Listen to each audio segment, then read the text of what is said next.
Alright, welcome. This is the Legends of Nebulous campaign. What this is a RPG with, we're using Roll20 as the tabletop, and then we use Nebulous Fleet Command to play out the battles.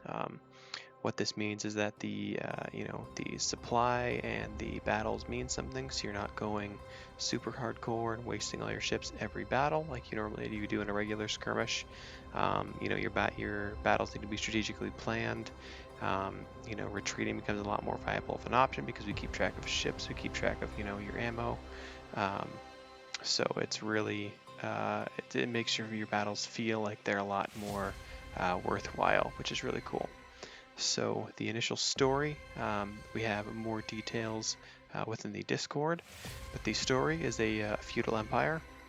We are all playing as the House Allerson in an imperial/feudal universe. The Emperor has recently called all of his bannermen to this mystery sector on the edge of space, and no one knows why. He was going to explain it when everyone got there.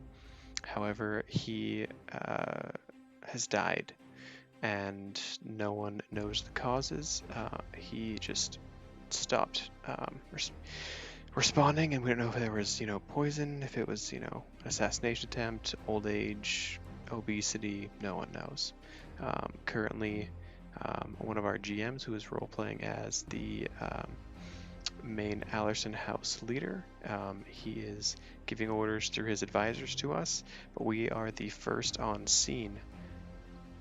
And so we've had some adventures here. I'm sure they'll catch you up on that before.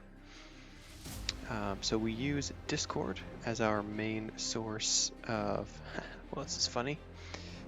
We use Discord as our main source of interaction. We have a campaign coordination. We have announcements channel for the active players. We split our players into active and standby. So active are your players that have, token board pieces, Sky's Edge, Tribute Mortem Fleet, Hukar Fleet, whatever. Then you have NPC fleets like these Raiders, this Tug Services, Jack's IRS fleets. This is the Son. There's lots of different NPCs and planets here in this universe that we have been in contact with so far. And then we use, standby people, who essentially people just want to play Nebulous, and then we'll go through and we'll ping here and say, hey, who wants to play at this at such and such time?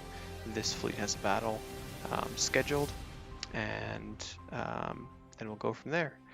We also have a global RP chat to coordinate all of our RP efforts, story updates with pins that get updated, and then we also have a game rules and planning channel that has the overview doc, how the turns play out, and then deeper stuff like the economy. So it's pretty in depth. The gist of it is you come in, if you want to be an active player, you join a fleet or a faction, which has, a fleet. You have a minimum of 2 players and a max of 4 currently. They're split up into time zones in North America and EU.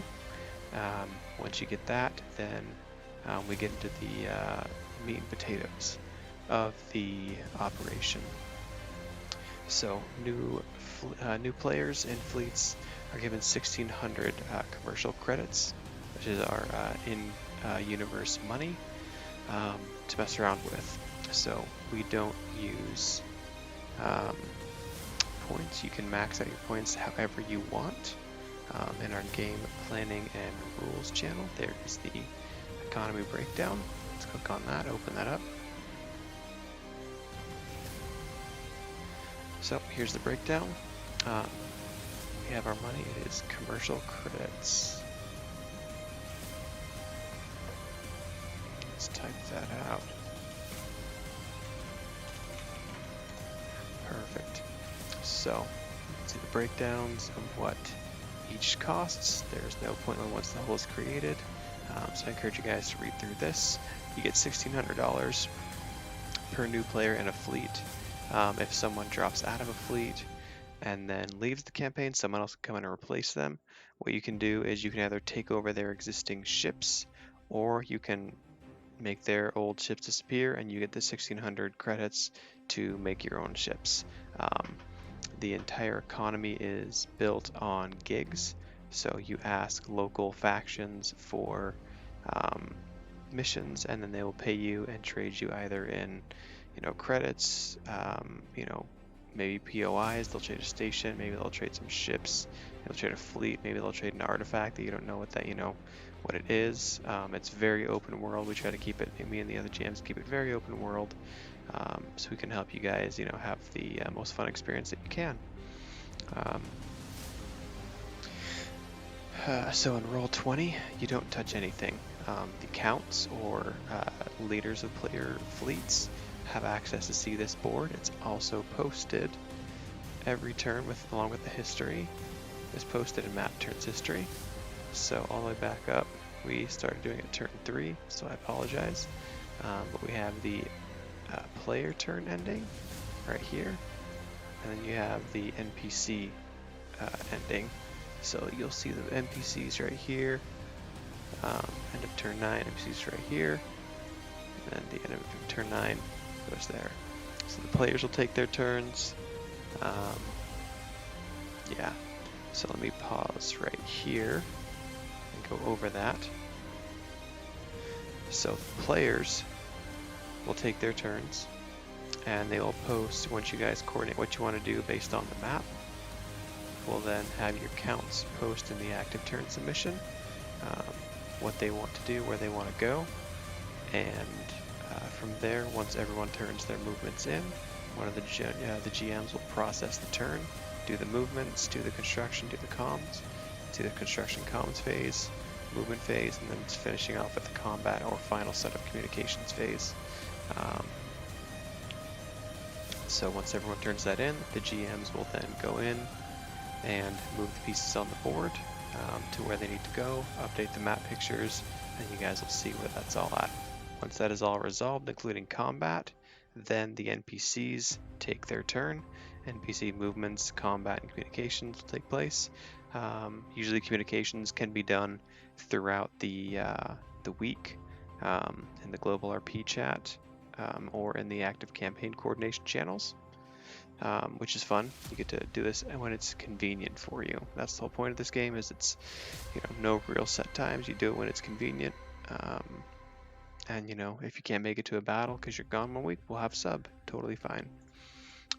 So let's wrap up. So yeah, and then what we do is after the when we have the skirmishes, there are certain sets of rules that we have, such as retreating can only be done at .090 or 270 on either of those vectors. So either the left or right side of the map, as close to the center of the map as possible. Usually within like plus or minus like 45 degrees of that sector. So that should be the general overview. Again, we have Discord, then Roll20, then Nebulous Fleet Command. Those are your 3 sets of actions, and you do it at your convenience. So this should be a good generic overview. Yeah, hope you guys all enjoy it. Looking forward to playing with you all.